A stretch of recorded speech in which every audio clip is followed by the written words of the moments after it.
శ్రీమాత్రే నమ. జయ గురు దత్తాత్రేయ నమ. ఈ వీడియోలో మనం జూన్ 2వ తారీఖు నుంచి 8వ తారీఖు మధ్యలో జరగబోయే వార ఫలాలు సింహరాశి వారికి ఏ విధంగా ఉండబోతున్నాయి అన్న విషయాన్ని మనం పరిశీలించే ప్రయత్నం చేద్దాం. సింహరాశి వారికి 2 గ్రహాలు వారి జీవితంలో రాజయోగాన్ని ఇస్తూ ఉంటాయి. అందులో ఒకటి రవిగ్రహం, సూర్యుడు మేషరాశిలో ఉచ్ఛ పొందుతూ ఉంటాడు. దశమ స్థానంలో దిగ్బలం పొందుతుంటాడు. అంటే వారి లగ్నాన్ని బట్టి, రాశిని బట్టి దశమ స్థానంలోకి వచ్చినప్పుడు దిగ్బలం అంటే అత్యంత బలవంతుడై ఉంటాడు. ఇంచుమించుగా ఉచ్చగ్రహంతో సమానమైన ఫలితం ఇవ్వడం జరుగుతుంది. అటువంటి సింహరాశి వారికి రాష్ట్రాధిపతిగా ఉన్నటువంటి సూర్యుడు దశమ స్థానంలో సంచరిస్తున్నాడు. అంటే ఒక అద్భుతమైనటువంటి విజయ యోగాన్ని, రాజ్యాధికార యోగాన్ని ఇవ్వడం జరుగుతూ ఉంది. అంటే జాతకుడు ధైర్యంగా వృత్తిని నిర్వహించడం, ఎంత గొప్పవారినైనా ఎదిరించి తను అనుకున్నది సాధించే ప్రయత్నం చేస్తూ ఉంటాడు. తన యొక్క నేమ్ అండ్ ఫేమ్ ఇవన్నీ కూడా బాగుంటాయి. ఒక మంచి బలమైనది. అంటే వ్యక్తిగతంగా జాతకుడు సమర్థవంతంగా ఎదుర్కొని ఎటువంటి సమస్యనైనా, ముఖ్యంగా ఉద్యోగ ప్రయత్నాలు ఫలిస్తాయి. ఉద్యోగంలో హోదా పెరుగుతూ ఉంటుంది. సో ఇది బలంగా ఉంది. దాని తర్వాత కుజుడు, ఈ రాశి వారికి కుజుడు యోగకారకుడు. అందువలన కుజుడు కూడా అగ్నితత్వ గ్రహమే, రవి అగ్నితత్వ గ్రహమే. అయితే కుజుడు వినియోగించుకుంటూ ఉంటాడన్నమాట. వచ్చిన అవకాశాలని రవిలో ఉన్నటువంటి పవర్ని, శక్తిని కుజుడు యూటిలైజ్ చేసుకుంటూ ఉంటాడు. అటువంటి కుజుడు కూడా స్వక్షేత్రగతుడై భాగ్యస్థానంలోకి రావడం జరిగింది. అంటే భాగ్యస్థానం అన్నది ఏంటంటే ఒక విధంగా పుణ్యస్థానం, గౌరవమైనది, అదృష్టకరమైనది. అంటే భాగ్యస్థానం బాగుండాలి. అదృష్టం బాగుంటేనే జాతకుడు రాణిస్తూ ఉంటాడు. ఎన్ని గ్రహాలు అనుకూలంగా ఉన్నా ఒక గ్రహం అనుకూలంగా లేకపోతే ఆ అనుకూలంగా లేని గ్రహమే ఈ దురదృష్టాన్ని ఇస్తూ ఉంటుంది. అంటే దురదృష్టం పూర్తయిన తర్వాత అదృష్టం రావడం జరుగుతూ ఉంటుంది. సో అందువల్ల అదృష్ట స్థానంలో ఉన్నటువంటి కుజుడు జాతకుడికి మరి కుజ కారకత్వాలైనటువంటి భూములు, స్థిరాస్తులు, ఉద్యోగం, పవరు, ధైర్యం వీటి ద్వారా జాతకుడికి లభించే అవకాశం ఉంది. దాని తర్వాత ఏంటంటే జాతకుడు పెద్దవాడై ఉంటే వారి యొక్క సంతానం లేదా వారి సంతానం యొక్క సంతానం బాగా నేమ్ అండ్ ఫేమ్లోకి రావడం, వారికి మంచి ఉద్యోగ అవకాశాలు రావడం ఇవన్నీ కూడా జరుగుతాయి. అంటే జాతకుడు చిన్నపిల్లవాడు, అదే ఇంచుమించుగా బాల్యావస్థలో వాళ్ళ తండ్రి గారు ఉంటే ఆ తండ్రి గారికి మంచి పదవి రావడం కానీ, హోదా పెరగడం జరుగుతూ ఉంటుంది. ఈ సూర్యభగవానుడు జాతకంలో ఎంత బలంగా ఉంటాడో జాతకుడు తండ్రి కానీ, జాతకుడు కుమారుడు కానీ అంత హోదాగా, అంత ఇంప్రూవ్మెంట్గా ఉంటుంటారు. సో ఇప్పుడు ఈ విధంగా ఈ 2 గ్రహాలు బలవంతుడు అవడం వల్ల జాతకుడికి మరి ఈ సమయంలో చేపట్టిన ప్రతి కార్యక్రమం చాలా విజయవంతంగా, గౌరవప్రదంగా పూర్తవుతుంటాయి.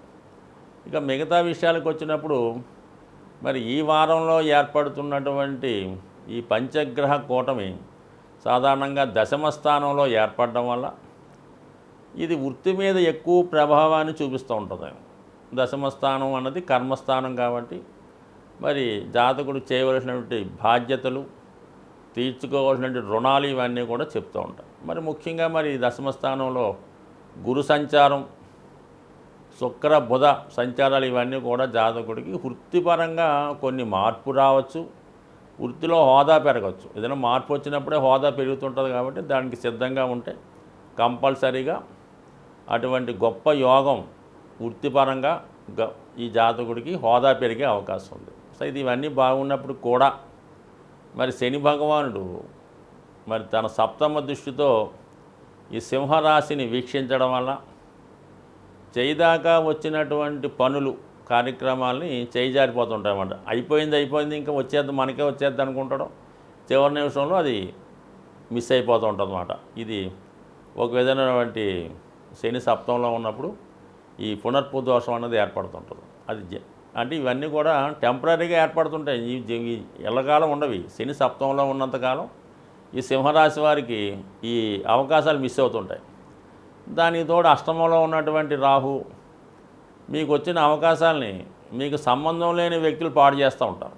సో అందువల్ల మీరు ఖచ్చితంగా ఈ వారంలో అటు శని భగవాన్ని రాహు భగవాన్ని ఫేవర్ చేసుకుంటే మిగతా గ్రహాల యొక్క మంచి ఫలితాలు మీకు అందే అవకాశం ఉంది. ముఖ్యంగా ఈ వారంలో 2వ తారీఖు జూన్ నుంచి గురు మౌఢ్యమే పూర్తయిపోతుందంట. అంటే మౌఢ్య త్యాగం అవటం వల్ల ముఖ్యంగా ఫైనాన్స్ రొటేషన్ బాగా పెరుగుతూ ఉంటుంది. దానివల్ల ఏంటంటే మన అందరికీ కూడా ఈజీగా మనీ రొటేషన్ అవుతూ ఉంటుంది. ఆర్థికపరమైన ఇబ్బందులు తొలుగుతాయి. అది కొంతవరకు బెటర్ అవుద్ది. అయితే ఈ వారంలో వస్తున్నటువంటి 5వ తారీఖున వచ్చినటువంటి మాస శివరాత్రి ఇది చాలా ఇంపార్టెంట్. ఎవరైతే శని యొక్క ప్రభావానికి లోనవుతున్నారో, అంటే ఇంచుమించుగా శని ఏ భావంలో ఉన్నా 12 రాశుల మీద ప్రభావం చూపిస్తూ ఉంటాడు. ఉన్న రాశి, వెనక రాశి, ముందు రాశి, తన దృష్టి, అలాగే ఇంచుమించుగా అందరికీ కూడా ప్రభావం ఉంటుంది. కాబట్టి మరి ఈ రాబోయే మాస శివరాత్రి రోజు శివుని యొక్క అనుగ్రహం కోసం శివాలయంలో ఉన్నటువంటి నవగ్రహాలకి విధి విధానంగా పూజ చేయడం, వారిది అదే సమయంలో శివునికి కూడా అభిషేకం చేసుకొని ఆ రోజు చాలా నియమంగా ఉండడం వల్ల కంపల్సరీగా మీకు శని యొక్క అనుగ్రహం లభిస్తూ ఉంటుంది. ఈ 6వ తారీఖు అమావాస్య అవటం వల్ల ఆ రోజు ముఖ్యంగా శనీశ్వర జయంతి రావడం జరిగింది. ఇది చాలా రేరుగా, చాలా అభివృద్ధికరంగా, చాలా బాగుంటుంది. ఎవరైతే శని అనుగ్రహం కోసం కోరుకుంటున్నారో వాళ్ళు మరి ఈ 6వ తారీఖు వచ్చినటువంటి అమావాస్య రోజు మరి విధి విధానంగా మరి శనీశ్వరుడు యొక్క ఆలయాన్ని దర్శించుకోవడం కానీ, వీలు కాని వారు శివాలయంలో దర్శించుకొని శివునికి ఒక 18 ప్రదక్షిణలు చేసి ఆ రోజు శనికి లేదంటే శివునికి అభిషేకం చేసుకోవడం వల్ల కంప్లీట్గా మీకు ఆ రోజు కూడా మీరు వీలైతే నియమంగా ఉండడం, కంప్లీట్గా మరి విధి విధానంగా చక్కగా ఉంటే 100% మీకు మంచి ఫలితాలు ఈ వారంలో లభించే అవకాశం ఉంది. సరే, ఈ గ్రహం ఈ వారంలో ఈ 3 గ్రహాలు స్వక్షేత్రంలో ఉన్నాయి. శని స్వక్షేత్రంలో ఉండడం, కుజుడు స్వక్షేత్రంలో ఉండడం, శుక్రుడు స్వక్షేత్రంలో ఉండడం, ఇవన్నీ కూడా మరి ఇది కామన్గా అందరికీ కూడా వృత్తిపరంగా, వ్యాపారపరంగా, ఆర్థికపరంగా అభివృద్ధి రావడం వల్ల చాలా వరకు మరి ఫైనాన్స్ రొటేషన్ పెరుగుతుంది. కాబట్టి జాతకులకి అందరికీ కామన్గా ఆర్థికపరమైనటువంటి ఇబ్బందులు తొలుగుతాయి. అయితే ఖర్చులు కూడా అలాగే ఎక్కువగా పెరుగుతూ ఉంటాయన్నమాట. ఏదో ఒక అవసరం నిమిత్తం జాతకులు తన స్థాయిని మించి ఖర్చులు పెడుతూ ఉంటారు. సో ఏదైనా ఇది ఒక అభివృద్ధికి చిహ్నం. కాబట్టి ఏదైనా ఈ వారంలో వచ్చే ఈ మాస శివరాత్రి, శనీశ్వర జయంతి జాగ్రత్తగా చేయడం వల్ల చక్కగా అందరికీ కూడా మంచి జరిగే అవకాశం ఉంది. స్వస్తి.